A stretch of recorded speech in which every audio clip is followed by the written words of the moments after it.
¿Tiene diabetes? No. Oye, ¿no le dio hamburguesas, Carla? Sí.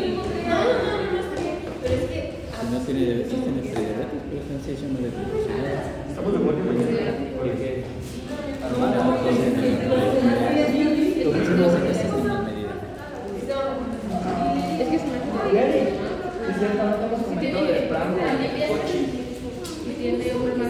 Pero de la tiroides, toma medicamento, vamos a ver. Ah, no, de la tiroides, no toma nada. Y los nódulos se quitan apenas que tengan sospecha. y en vez de Pero la biopsia que haya salido maligno, que haya sido no tiene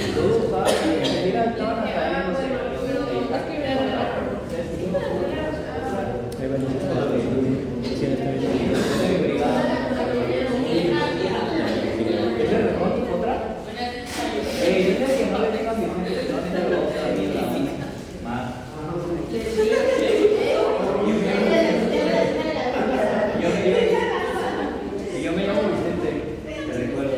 Ay, güey, pero tú no te conoces tampoco, güey.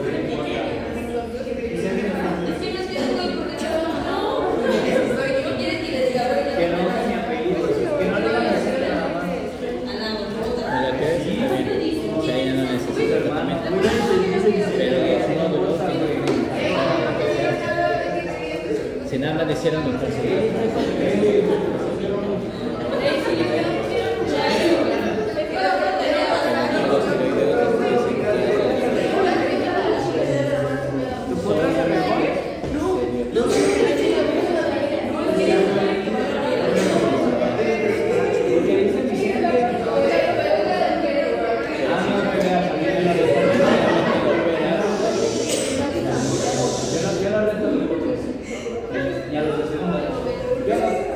Porque hicimos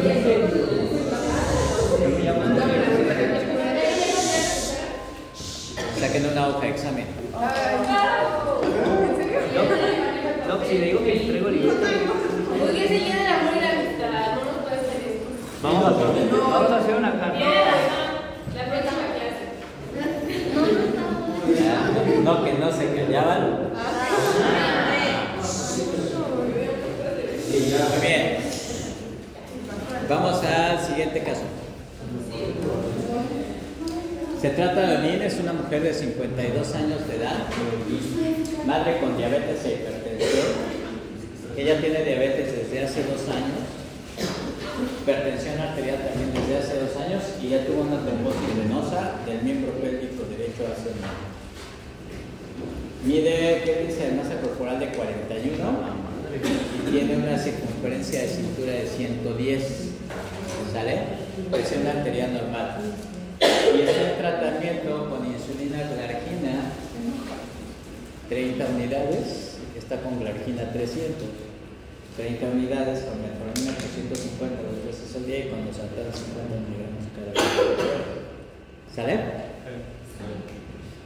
Y no lleva automonitoreo, tiene una glucosa de 107 con hemoglobina glucosilada de 7.9%,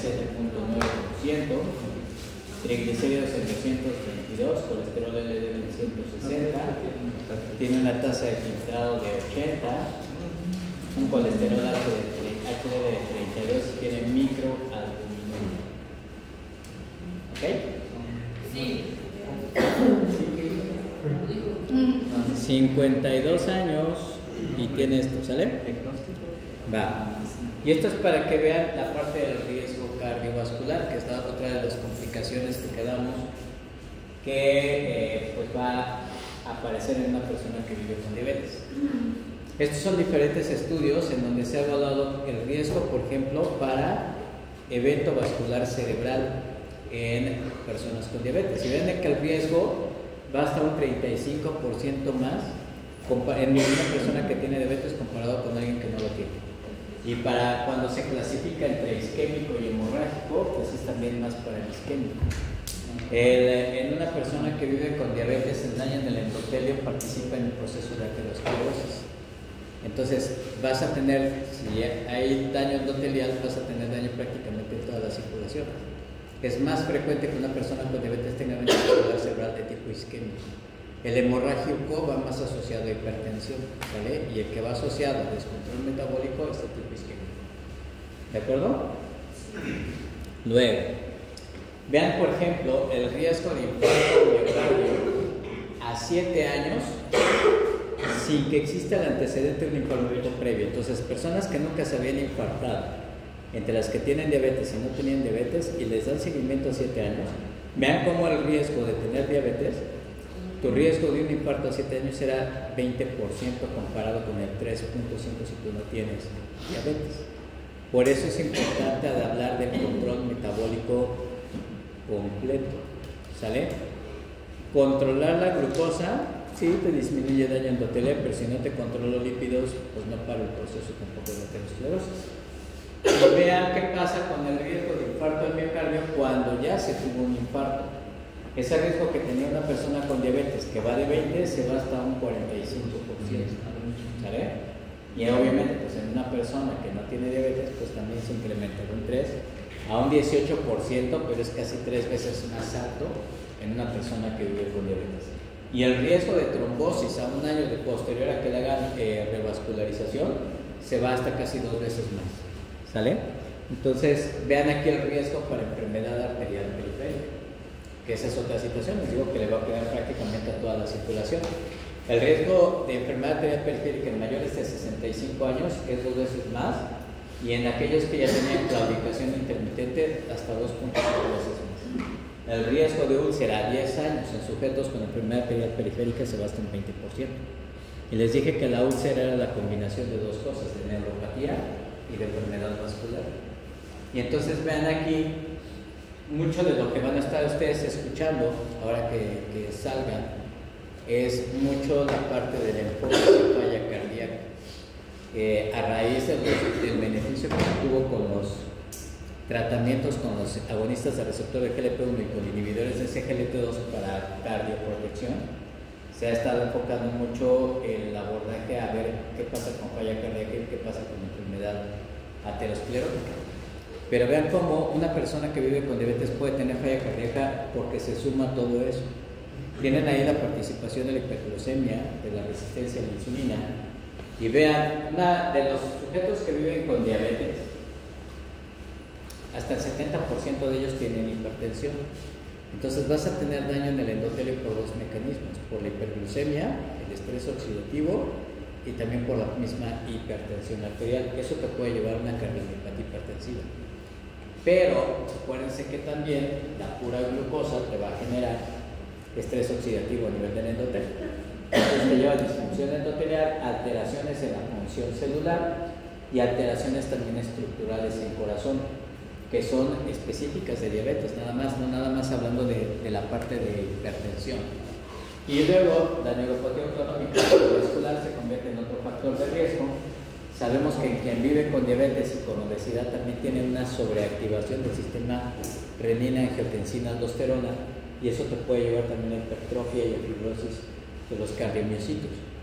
Y por otra parte, si agregamos también la parte de obesidad, pues ya se va complicando la cosa. Entonces puedes tener de estos 3 tipos de cardiopatías, de la diabética, la hipertensiva y la isquémica, finalmente llevarte hacia una falla cardíaca. ¿Sale? Bien, y esto es para que vean la participación que tiene tanto la hiperglucemia como la obesidad para los desenlaces cardiovasculares. Esto es un estudio de UNAPORT, es un estudio que se hizo en seguimiento en personas menores de 60 años, casi tenían 45 en el seguimiento, que no habían tenido enfermedad cardiovascular establecida. Y entonces dicen, vamos a ver qué tan importante es la hemoglobina glucosilada o qué tan importante es la obesidad para el desenlace cardiovascular. Y vean cómo para cardiopatía isquémica, que es el cuadrito que tienen del lado izquierdo de ustedes, en los rombos de color rojo son aquellos que tienen hemoglobinas glucosiladas de más de 8.5%. Los de color verde entre 7 y 8.5 y los de color azul en menos de 7. Y se acuerdan que les dije que en términos generales la meta es del AD es menos 7, pero que les dije que si los dejaban en el 7% les iba a ir mal, que tienen que especificarlo. Vean, aquí a los 6 meses es un índice de masa corporal de 18,5 a 25. Estamos entre 18 y 24, que es menos de 25. O sea, no tienen obesidad con hemoglobina glucosilada menor a 7. Tú teóricamente dirías, si no tienes obesidad y tienes menos de 7, ya la brincaste. En el riesgo tienes 24% más riesgo de infarto al miocardio, nada más por esa hemoglobina menos de 7. O sea, si realmente fuera una buena meta de control, tendría que estar jalado para acá. ¿Sale? Acuérdate que si no toca esta línea, pues si toca la línea quiere decir que no te incrementa el riesgo. Si está de este lado de la línea, quiere decir que te disminuye el riesgo. Pero si está de este lado de la línea, te dice que te incrementa el riesgo. Y entonces hemoglobinas glucosiladas de menos de 7, no hay ninguna que te dé aquí un 0. ¿Vale? Entonces, en todas, hasta en menos de 7 quedas de todos modos en riesgo de tener un infarto al miocardio. Por eso tienes que tratar de buscar metas más estrictas. Ahora, ¿qué pasa? Obviamente no es lo mismo que tú no tengas obesidad, que tengas menos de 7 a que tengas 8.5. Porque si tienes 8.5, tu riesgo de infarto se vaya casi a 2.4 veces más. ¿Sale? Entonces la hiperglucemia sí es importante para la isquémica. Y tú puedes ver que puede irte subiendo el índice de masa corporal y esto prácticamente no se mueve. O sea que realmente la obesidad no tiene tanto impacto para enfermedad aterosclerótica. Pero sí hay una tendencia, si te fijas así, se incrementa a medida que tengas más hemoglobina glucosilada. ¿Vale?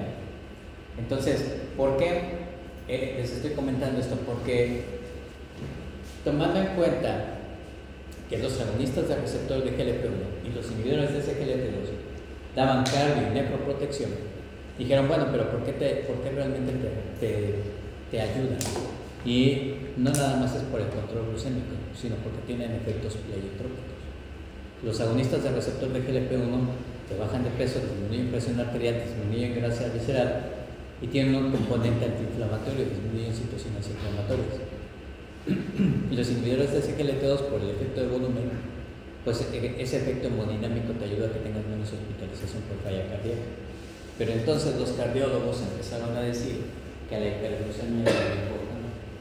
O sea que, que no era importante tratar la glucosa, sino que te fuera sobre otros factores de riesgo para disminuir complicaciones crónicas, lo cual es falso. O sea, sí tienes que ver todos los factores, pero no se te tiene que olvidar la glucosa. Porque yo te puedo bajar de peso y si la hemoglobina en 8.5 te vas a ir. ¿Sale? Ahora, ¿qué pasa con falla cardíaca? El comportamiento es diferente. Porque si te fijas, a medida que va incrementando el índice de masa corporal, ahora sí se va corriendo el riesgo para falla cardíaca. Pero la hemoglobina glucosilada sigue siendo importante. O sea, si te fijas acá, por ejemplo, para falla cardíaca, de todos modos aquí tienes un 17% de riesgo. Ahí tienes 1.17. Y a medida que incrementa tu hemoglobina glucosilada, pues también incrementa el riesgo de falla cardíaca, pero tiene más peso la obesidad. ¿Sale? Entonces por eso es importante tratar los dos. Ahora, ¿por qué se presentan todas estas complicaciones y daño en el endotelio que yo les comentaba? Se ha visto que la hiperglucemia condiciona algo que se llama pérdida de la autofagia. Y la autofagia es un mecanismo de renovación de organelos celulares. Es decir, las mitocondrias se están renovando, ¿sale? Lo que sería la parte de los peroxisomas, el retículo endoplasma. Cuando hay hiperglucemia, esta parte de autofagia o de renovación de organelos ya no se lleva a cabo. Y entonces vas a tener mitocondrias disfuncionales o mitocondrias viejitas. Y toda esa parte a nivel celular te va a generar que haya un estrés oxidativo o mayor formación de especies reactivas de oxígeno. Y eso te va a generar disfunción mitocondrial, daño endotelial y finalmente daño a órgano blanco. El estrés oxidativo o el aumento en las especies reactivas de oxígeno es lo que te va a generar daño a nivel de la microcirculación. ¿Sale? Por eso se va a asociar a complicaciones micro y macrovasculares.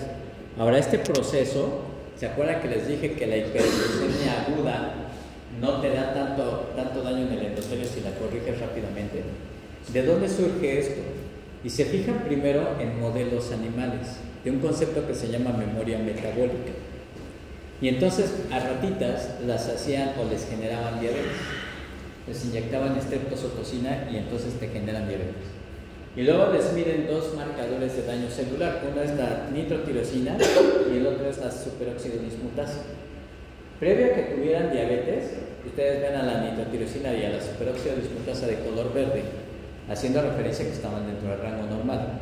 Pero 6 meses después de hiperglucemia, se eleva la nitrotirosina y la superóxido dismutasa, hablándote de que hay lesión dentro de la célula. ¿Qué pasaba si en esos primeros 6 meses ahora te ibas a un buen control? Desnormalizaban la glucosa y esos marcadores de daño celular regresaban a lo normal. Y entonces replican otros estudios, también en modelos animales, en donde ven otros marcadores como son los peróxidos de lípidos, el glutatión reducido, el óxido nítrico, y pasa lo mismo. Cuando tú induces diabetes, después de 6 meses, puedes generar diabetes, y si lo mantienes controlado, no se modifican estos marcadores. Pero si después de 6 meses o pasan más de 6 meses de descontrol, estos marcadores empiezan a elevar. Entonces, buen control te genera que no haya marcadores de daño celular. Mal control te va a generar daño celular y después daño endotelial. Y entonces aquí decían, bueno, por eso es importante tener un control glucémico rápido. Los estudios se replican en pacientes con diabetes mellitus tipo 1, en donde efectivamente se ve que los pacientes con diabetes tipo 1, si los llevas a meta de control rápidamente, no tenían complicaciones tan rápido. Por eso es que les dije que retinopatía, nefropatía y neuropatía la evalúas a los 5 años. Porque si tú los corriges rápidamente, retrasas el inicio de complicaciones crónicas. Y a eso se le llama memoria metabólica. ¿Y la luz debe ser entonces 6 meses? Bueno, eso es en modelos animales. Tú puedes llegar a tener beneficio. Hay un estudio en pacientes con diabetes tipo 2 que es el estudio de LUCA-PDS. El estudio de LUCA-PDS fue un estudio que se vio, el objetivo era llevarlos a control glucémico estricto y ver el impacto que podías tener en desenlaces micro y macrovasculares. El requisito era que los pacientes tuvieran menos de 5 años de diagnóstico. Y entonces lo que hicieron, vieron que efectivamente los que lograban meta de control estricta disminuían el riesgo de amputaciones, de infarto, de evento vascular cerebral, de nefropatía diabética, de neuropatía diabética y de retinopatía diabética. Después de todo el tiempo que se lleva el estudio, dejan a esos pacientes y 10 años después los vuelven a evaluar. Haz de cuenta que ya no los estaban monitoreando tanto. Y aún así se dan cuenta que comparado con los que no lograron meta de control, aunque ya no les daban seguimiento, seguían complicándose menos. Y entonces ahí se habla de la memoria metabólica. Te dice, si tú realmente logras un impacto en una etapa temprana, esa memoria metabólica se guarda y de alguna manera te protege para que no te compliques tan rápido. Pero la memoria metabólica es un arma de 2 filos, porque también funciona con mal pronóstico. O sea, si ya ahora yo me tardo más te dejo más tiempo de exposición. Por ejemplo, en modelos animales se vio que después de 6 meses, si yo te dejo, empiezan a generarse cambios. Y esos cambios son que empiezas a tener daños en el DNA mitocondrial. Y entonces ese daño en el DNA mitocondrial hace que se perpetúe, que se genere un proceso inflamatorio ya no dependiente de glucosa, sino que solito se sigue progresando. Te corrija yo o no te corrija, la glucosa sigue progresando. Tienes activación de proteínas C, hay aumento o hay de los receptores de los productos finales de la oxidación enzimática, hay inflamación crónica y entonces empiezan a sumar todos los factores que van a condicionar que aunque yo te lleve a menos de 7%, como lo viste en el estudio previo, sigas teniendo complicaciones crónicas. Entonces, ¿de qué depende? Porque el estudio de LUCA-PDS mostró, y era tratamiento con metformina, o tratamiento con insulina, o tratamiento con sulfonilureas, porque es un estudio muy viejito, no había otras clases terapéuticas. Y se mostró que si yo te controlaba rápidamente te iba muy bien. Después hay otros estudios, como son el estudio BAT, o el estudio ACOR y el ATLAS, que los pacientes tenían más o menos 10 años de diagnóstico, entre 8 y 10 años de diagnóstico. Y tratan de llevarlos a meta de control glucémico estricto y ven que no le pegan al impacto cardiovascular. Entonces dicen, bueno, ¿por qué no se replicó lo de LUCA-PDS? porque estás hablando de tiempo de exposición. Entonces, entre más tiempo te tardes, no es lo mismo agarrarte con menos de 5 años que agarrarte con 10 años cuando ya se activó todo esto. Si ya se activó todo esto y nada más controlo glucosa, no le voy a pegar a las complicaciones. Tendría que ser muy intensivo en disminuir proceso inflamatorio. ¿Vale? Por eso es que los agonistas del receptor de GLP-1 y los inhibidores de SGLT2 mostraron beneficio por los efectos pleiotrópicos. Entonces el abordaje pues tiene que ser multifactorial: control de glucosa, control de presión, control de lípidos y obviamente fármacos que te disminuyen el riesgo cardiovascular. ¿Sale?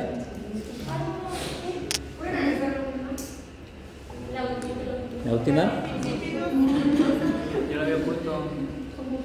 Lípidos y fármacos que te generen beneficio cardiovascular. Ya sea agonistas de receptor de GLP-1 o inhibidores de SGLT. ¿Sale? ¿Dudas que tengan? Quedó suavecito y claro, ¿no?